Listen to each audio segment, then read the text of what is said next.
Hello everyone, আসসালামু আলাইকুম। Families ডিলাইটে আপনাদের সবাইকে স্বাগতম জানাচ্ছি বিয়েবাড়ির স্টাইলে গরুর মাংসের শাহী রেজালার রেসিপি দেখার জন্য। তো প্রথমে আমি রেজালা রান্না করার জন্য আমি একটা প্যান নিয়েছি। প্যানের মধ্যে বেশ অনেকগুলি তেল দিয়েছি, কারণ রেজালাতে তেলের পরিমাণটা বেশি থাকে। তারপর আমি গরম মশলা দিলাম, এর মধ্যে এলাচ, দারচিনি, লং, গোলমরিচ, তেজপাতা। তারপর তেলটা মধ্যে যখন মশলাগুলি একটু ভাজা হয়ে যাবে তখন দিয়ে দিলাম পেঁয়াজটাকে এখানে ব্রাউন কালার হয়ে যাওয়ার পর আমি দিয়ে দিলাম আদা রসুন বাটা আর মরিচের গুঁড়া, হলুদের গুঁড়া। মরিচের গুঁড়াটা পরিমাণে একটু কম লাগে রেজালাতে, বিয়েবাড়ির রেজালাগুলিতে একটু ঝালের পরিমাণ কম থাকে। তো এরপরে দিয়ে দিলাম আমি ধনিয়ার গুঁড়া। তারপর কিছুটা পানি দিয়ে এর মধ্যে আরও মশলা অ্যাড করব, আমি বাটা মশলা। তো প্রথমে আমি একটা কালো এলাচ দিয়ে দিলাম, তারপর দিয়ে দিলাম জিরা বাটা। বাটা মশলাটা ইউজ করার চেষ্টা করবেন রেজালাতে। তারপর গরম মশলা বাটা এখানে আরও দিয়েছি, জয়ত্রী, জায়ফল বাটা আর এলাচ, দারচিনি, লং, গোলমরিচ কিছুটা পরিমাণ আরও বেটে দিয়েছি। প্রথমে আমি এই জন্য মশলাটা কম দিয়েছি পরিমাণে। তারপর এখানে মশলাটাকে ভালো মতো কষাবো।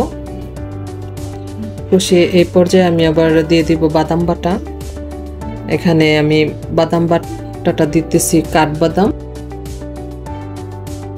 বেশ অনেকগুলি কাঠবাদাম এখানে ইউজ করেছি। বাদামটাকে এখানে ভালো করে মশলার সাথে মিক্সড করব।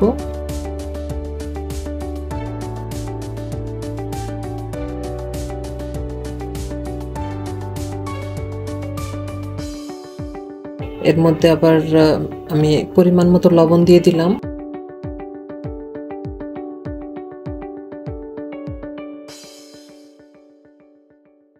মশলাটাকে যত ভালো কষাবো গোশতের টেস্ট তত ভালো আসবে, নয়তো কাঁচা গন্ধটা থেকে যাবে মশলার। এরপর আরেকটু আমি বাদাম বাটা দিয়ে দিলাম, আমার মনে হয়েছে আরেকটু লাগবে। তারপর কিছুটা পানি দিয়ে এর মধ্যে আমি গোশত দিয়ে দিব। এই তো দিয়ে দিচ্ছে,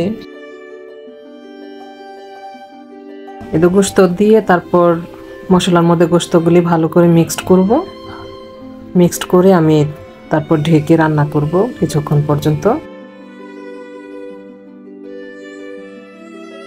এতো ভালো করে মিক্সড করছি।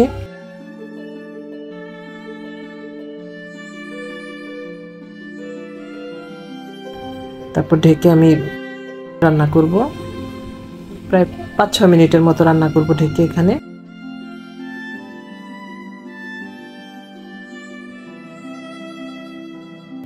ঢাকনা দিয়ে ঢেকে রান্না করলাম। তারপর এর মধ্যে আমি আবার ঢাকনাটা খুলে নাড়া দিয়ে দিচ্ছি, নয়তো মশলাটা লেগে যাবে নিচে, কারণ মশলাটা এখনো ঘন, গোশতের গায়ে থেকে এখনো পানি ওঠেনি পুরোপুরি।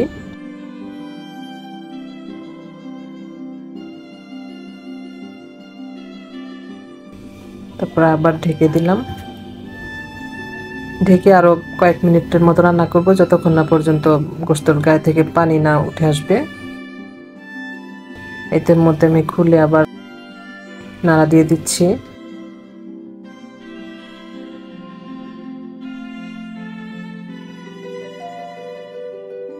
তারপর এই পর্যায়ে আমি দিয়ে দিব টক দই। টক দইটাকে আমি ফেটে দিচ্ছি।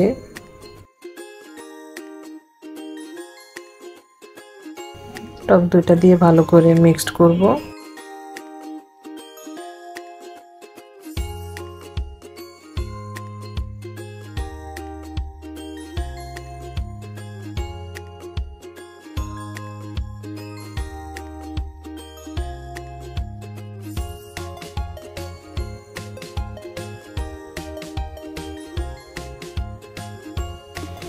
এই পর্যায়ে আমি দিয়ে দিলাম কিশমিশ আর আলু বোখরা। কিশমিশটা দেওয়ার অর্থ হলো সব কিছুকে ব্যালেন্স করবে, কিশমিশের মিষ্টি মশলার সব কিছুর ব্যালেন্স করবে। তারপর কিছুটা দিয়ে দিব রোজ ওয়াটার। এখানে 1.5 টেবিল চামচের মতো আমি রোজ ওয়াটার ইউজ করেছি।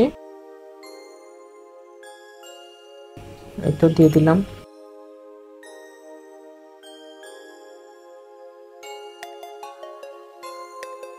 তারপর গোশতের মধ্যে ভালো করে সব দিকে মিক্সড করব।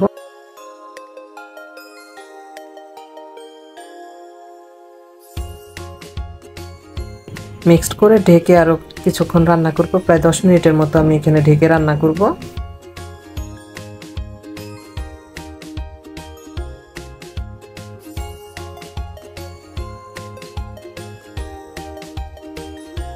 তো ঢেকে দিলাম।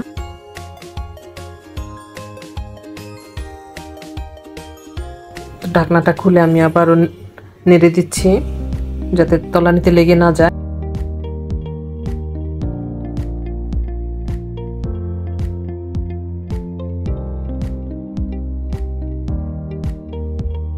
আরো কিছু পরিমাণ আমি কিশমিশ দিয়ে দিলাম।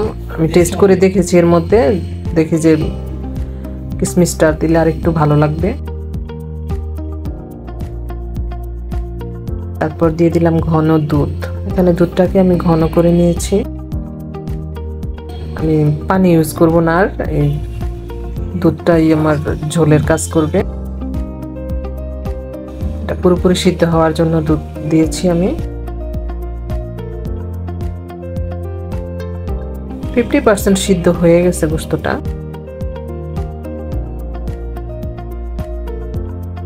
তারপর আমি ঢেকে রান্না করব।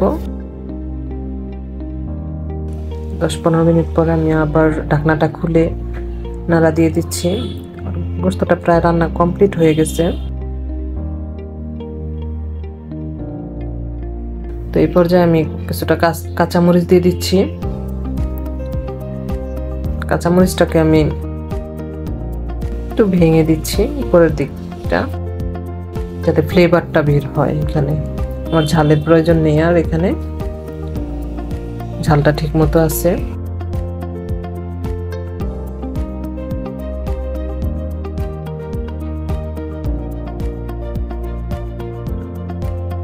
তো রান্নার শেষ পর্যায়ে আমি আবার দিয়ে দিলাম কিছুটা পরিমাণ ঘি।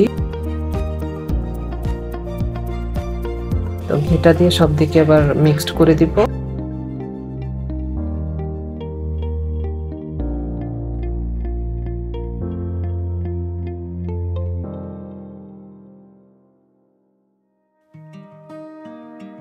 রান্নাটা আমার প্রায় কমপ্লিট। এখানে ঢেকে আমি 5 মিনিটের মতো রান্না করব। রান্না করলে আমার বিয়ে বাড়ির স্টাইলের শাহী গরুর মাংসের রেজালাটা কমপ্লিট হয়ে যাবে।